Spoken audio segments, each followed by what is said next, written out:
This was the highest scoring team that you could have had in week 4 of the NFL fantasy season. Starting off with your quarterback, if you had Dak Prescott, he scored 30.96, absolutely showed out against the Packers defense, which was supposed to be one of the best in the NFL. He was only projected 14.1 points. He really wasn't supposed to have that good a week, but props to him. At your running back one spot, you should have had Ashton Jeanty. He finally broke out the Michael Myers pose. Was that the key? Who knows? He had a great week, 33.5 points, ran it up against the Bears, however did not come away with a victory. This definitely shows his potential though. At your running back 2 spot, you should have had Josh Jacobs, as he tacked on another 31.7 points as he ran all over the Cowboys. Another victim of this 40-40 tie, an offensive showing for sure. And as you can see by his face, he's clearly not happy about it. He is the 8th ranked running back now, which is a pretty impressive showing, and maybe he'll keep moving up on those rankings. At your wide receiver 1 spot, you should have had Puka Nacua, as he had a crazy 36-point week. The Rams managed to beat the Colts, who are looking more and more like a contender every single day. And now Puka Nacua is the #1 wide receiver in fantasy, and honestly, I expect him to stay there for the entire year. I was pretty high on him coming into the season, and he certainly has not let me down.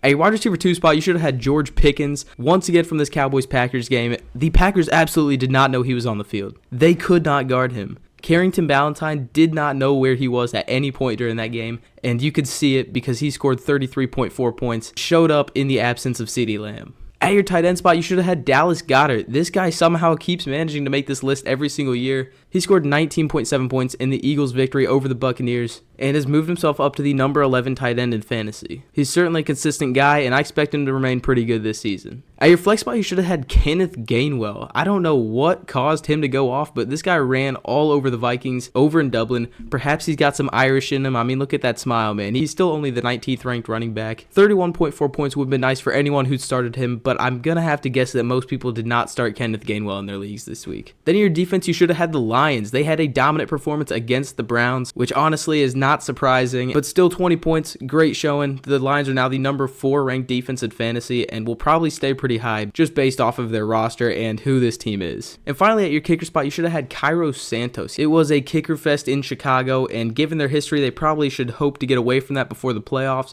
But either way, Cairo Santos up to #16 in the kicker rankings with a 19-point week this week. And if you had all of these guys on your team, you would have scored 255.66 points. You would have killed any single person that you played this week, because most people only scored anywhere from 100 to 130 points. This team alone was only projected 120, but as you can see, everybody basically doubled their score, and this team just would have gone off.